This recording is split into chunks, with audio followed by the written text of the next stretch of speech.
The following story has been brought to you by StoriesToInspire.org. I have a best friend in the world. His name is Jeff Schechter, Jewish. He works for me. I met him in nursery. We grew up together. We did business together. And I ended up hiring him 25 years ago. My friend Jeff Schechter is a frum guy. He has Crohn's disease. Crohn's disease. Crohn's colitis. Crohn's disease. Which everybody, I'm sure, knows that there is no cure for Crohn's disease. We used to vacation in Miami at the Fontainebleau together. By the way, when I say we vacation at the Fontainebleau in Miami, everybody needs to know that when the Ghermazian family goes to Miami to vacation at the Fontainebleau, we don't go to the Fontainebleau pool. We take, because usually we have like 35 or 40 rooms, we take 40 rooms in the Fontainebleau, and there's like a circle pool. Normally now it asks, does everybody know the Fontainebleau and circle pool? But I don't want to embarrass anybody, because if you put your hand up means you've gone to the pool at the Fontainebleau, and I don't need to know that. But, so there's a circle pool thing, and what do I do? Because we don't like to vacation without all of the Ghermazian family members, of which a bunch of them are in Lakewood, some of them in the Mir in New York, some in Brisk in Israel, and we like to bring everybody. So what do? I go down to the pool, and I make a deal with the hotel manager. We took the entire circle pool with 12 cabanas. We landscaped all the way around the cabanas, and then we built a pedway with a covered pedway from the hotel tower. If you go down the stairs, you can come across, it's fully covered, and then you can go in the circle pool, and you won't see a single person other than the Ghermazian family. And we did that. Why? Because there's no chance in the world that the Ghermazian boys and girls that work for the business were going to take a vacation and enjoy themselves without ensuring that the Ghermazians that don't work in the business and the ones that really run the company, which are the boys that sit and learn in yeshiva, in kollel every day, that they were not going to come with us on these holidays. So that's what the Ghermazian family did, right? And it's funny, my father always tells me, he says, Don, if you buy a nice car, your brother Avi has to have a better car. There's 5 boys in my immediate family, David, Don, Sid, Shimon, and Avi. The 4 of us are in business. One runs one mall, another mall, and a bank. My brother Avi is in BMG in Lakewood. He was in Tzvi Kaplan for a few years. I know this sounds kind of funny. I don't even know if he knows that we own a mall. I don't know that he's ever been to the mall at American Dream. But my dad says, you buy a nice car, your brother Avi gets a better car. You buy a nice house, your brother Avi gets a better house. The rule in the Ghermazian family is that if you do something for yourself and you work in the business, there's no chance that the people that learn to support your business would take one thing less. And the Ghermazian family boys and girls that work hard in the business, they work to support the families and boys and that do nothing other than learn, because we know without a doubt, that the only reason the Ghermazian family has any money at all is because these people are sitting, praying to Hashem, pouring their hearts out, and they have such a zechut, and we support them, and Hashem says, Yisachar Zavulun, you do that, I'll do this. But that has nothing to do with what I'm telling you. We get the whole circle pool at the thing. Anyways, I go on a tangent. Jeff, we're supposed to go on a holiday. Jeff's in Edmonton. I get on a plane. We're supposed to be on the same flight. We fly to Miami. I'm there. Jeff wasn't on the plane. I called Jeff. He's stuck in Edmonton. And the poor guy, I call him, like, Jeff, why weren't you on the flight? He was crying. He goes, Don, my Crohn's has acted up, and I'm in terrible shape. I came to the hospital. I'm lying in a hospital bed. The doctors came to me. They're like, your intestines are rotted, and we're going to cut out 2 feet of your intestine. And not only are we going to cut it out, but you have to wear a colostomy bag for the rest of your life. For those of you that don't know, a colostomy bag is a bag that a person wears on the outside of their body, and that's how they go to the bathroom. One of the most degrading things I think you could ever imagine happening. And this guy, he was my chief operating officer, phenomenal individual. I was so sad. I was crying. This guy, his entire life had Crohn's. He would sit in the bathroom every morning and he would bleed. I'm sorry for getting graphic, but you have to know the truth. He would bleed every morning. 1.5 hours he would sit in the bathroom before he came to work. What do? I call, not the Ashkenazi rabbi, I call Rabbi Netanyahu. Rabbi, my friend Jeff is blah, blah, blah, blah, and da-da-da-da, and da-da-da-da. He says, Don, call me back in 20 minutes. Guys, you can't make this stuff up, okay? I call him back in 20 minutes. Here's what he says. He says, your friend Jeff, by the way, he met Jeff a couple of times, so he has a relationship, but he doesn't know about Jeff's whole business. So he says, your friend Jeff was in a different city 3 weeks ago. And 3 weeks ago is when his Crohn's started acting up and got so bad that he had to go to the hospital. He says, when he was in the city 3 weeks ago, he was traveling back. He got on an airplane or a train or a bus, and when he got on this plane, something happened on the plane. Somebody did something to Jeff, and Jeff got very, very upset. So upset that he wanted to kill this person. Please call, but he didn't. He held himself back. Please call Jeff and find out if this has happened. So, okay, Rabbi, hold on, I'll call you back. I called Jeff in his hospital room. I'm like, Jeff, 3 weeks ago you're on a plane, train, or bus, and you were coming back from a city and something happened. What happened? He goes, Don, did I tell you about that story? I'm like, no. He goes, how do you know something happened? I'm like, because the rabbi told me that something happened. I'm like, okay, what happened?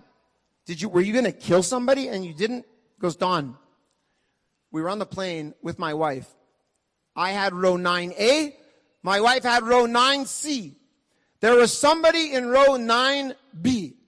So they get on the plane, and my friend Jeff goes to the gentleman in 9B, and he says, hey, man, do you mind? It's only an hour flight. Could you sit in 9C so my wife and I could sit in 9A and B?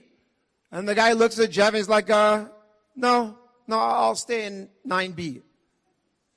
Jeff's like, oh, okay, he must not like the window. Maybe he's claustrophobic. Okay, no problem. Good. You take 9A, and my wife and I will sit in 9B and C so we could sit together. And the guy's like, no. I'm going to sit in 9B. I know that every single person in this room who's ever gone on a plane is thinking to himself, there's no way that somebody would not give up 9B for 9A or 9C. Nobody wants to sit in the middle, ever, by themselves, surrounded by other people, except for this guy. There is no such thing in this world as coincidence. If you believe in coincidence, I'm sorry for you. Every single thing that happens to a person in this world happens exactly, directly, because that's what Hashem wants it to be. If you see it, you'll be far better off in life as if you didn't see it. So Jeff went nuts. So would I. So would anybody. Dude, can you sit in 9A or say I want to sit with my wife? No, I like 9B. So his wife, Sonia, is like, Jeff, it's an hour flight. Leave it alone. Calm down. Jeff was angry, but he calmed down. They got on the plane, and I'm like, that was it. You weren't going to kill the guy. What's the big deal? He goes, no, Don, that's not the end of the story. I'm like, okay, what happened? The plane lands, and the guy gets up. Jeff's in the aisle. 9B's in the aisle. He opens up the overhead bin. He's got a bag. He takes the bag out, and what happens? Boom! The bag drops on Sonia's head. Jeff's wife. Now Jeff gets mad. By the way, he's got a bit of a temper. Jeff, I'm being recorded. I'm sorry for putting you out. None of these people know you. Whatever, I got to tell the story. Jeff wants to kill this guy. So he pushes the guy, and Jeff gets hot-headed. He was about to punch this guy in the face. Sonia jumps in. Jeff, there's an accident. Don't worry. Leave me alone. Whatever. And Jeff held himself back. I call Rabbi Netanyahu. I tell Rabbi Netanyahu, Rabbi, here's the story. Are you guys ready? Here's what Rabbi Netanyahu says to me. Don, the guy on the plane is the Gilgul of a person whose name is Reuven. That's coincidence, by the way. Actually, not coincidence, but his name happens to be Reuven. Okay? Related to the last story. This guy, Reuven, lived 80 years ago. 80 years ago. This guy is the Gilgul of Reuven. He didn't tell me the city. I didn't ask. Jeff Schechter happens to be the Gilgul of a guy named Levi. Levi, who also lived 80 years ago. Levi and Reuven lived in the same city in Eretz Yisrael. Levi, which is my friend Jeff, was a shoemaker. Reuven was a tanner, tanning leather. You know, you see in the Gemara, that's tanner. They were very good friends. One became more and more and more successful. Jeff Levi became more successful. Before they died, Reuven cursed Levi. In other words, this guy on the plane cursed Jeff. The curse today manifests itself as Crohn's disease. Jeff has Crohn's disease because of this. The reason his flare-up is happening right now is because when Jeff had every right to try and kill this guy, he held himself back. He didn't do it.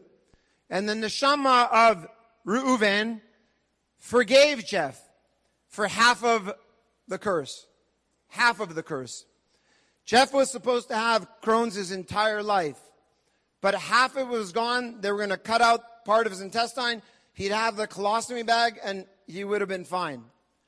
Rabbi Netanyahu says, call Jeff and tell Jeff he's not going to have surgery in the morning. Tell Jeff that half of the curse is gone, and I'm sending 3 people in Eretz Yisrael right now to go to pray at the kever of Reuven. They'll stay there the entire night or the entire day, and the other remaining 50% of the curse will be gone. And Jeff doesn't need surgery at all, and he'll be 100% fine forever. Rabbi, there is no cure for Crohn's disease. Doesn't matter. Rabbi, my friend Jeff is in a hospital room. His doctor, Dr. Richard Fedoruk, is the head of the Crohn's and Colitis Foundation of Canada. They're wheeling him in for surgery at 6 a.m. Do you really want me to call my friend Jeff and tell him that the Gilgal and blah, blah, blah, and this and that, and he's half fine, and tomorrow morning he's not going to need surgery? He goes, yeah.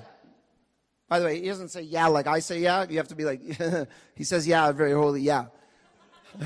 So I'm like, okay, that's what I'm going to do. So I call my friend Jeff, and I say, Jeff, here's the whole story. Now, a normal person who doesn't know Rabbi Netanyahu would think it's the craziest thing in the entire world. But Jeff has been with me for 35, 40 years, and he's seen miracles in the family. And so he was like inclined to want to believe it, but I don't blame him for not 100% being on board. So what happens? He says, okay, the Ghermazian family stayed up all night. We said to Tehillim. Didn't stop. Everybody. For Jeff that he should not have this surgery because it was a terrible situation. The morning comes, 6 a.m., they wheel him into the operating room and they shave his stomach, his chest. The doctors come, they do I think it's an ultrasound or something to see where they want to do the incision, what they're going to cut out. And Dr. Richard Fedoruk with 3 other doctors looks at him and he's like, it's not quite as bad as it was yesterday. Maybe we should give it another day because the flare-up looks like maybe it's not a rush, let's wait 24 hours. They wake Jeff up. Jeff says, what happened? They're like, the flare-up calmed down a little bit. We're gonna give it another day, we'll see. You still probably need it, but Jeff's like, okay, he calls me, I'm like, Jeff, listen, that's what Rabbi Netanyahu said. You don't need to think about it anymore. Jeff, the family's gonna die and you're gonna be fine. They wait another day. The next day, they don't roll him into the operating room. They come and do the ultrasound on him, or ultrasound. I'm not sure what it was. The doctor does the ultrasound. He turns to Jeff while he's there. He goes, Jeff, I'm not sure how to tell you this, but you have no Crohn's. Jeff's like, what? He's like, yeah, there's nothing in your intestine. Nothing. He goes, I don't know how to explain it to you because it's never happened before. Ever. Has anybody here ever, Chas v'shalom, had Crohn's and had it disappear? No, there's no hands here, so fine. Trust me, it's never happened before. This is the first time that Dr. Richard Fedoruk, who is the head of the Crohn's and Colitis Foundation of Canada, saw something like this, and he wrote in Jeff's file, and I have a picture. He says, I can only explain this as one thing, medical miracle. My friend Jeff got on a plane the next day. He left the hospital. He came to Miami. We had the greatest holiday you can ever imagine. I'm sure you can imagine what it meant to Jeff. That came from Rav Eliyahu Netanyahu. Enjoyed this story? Come again. Bring a friend. StoriesToInspire.org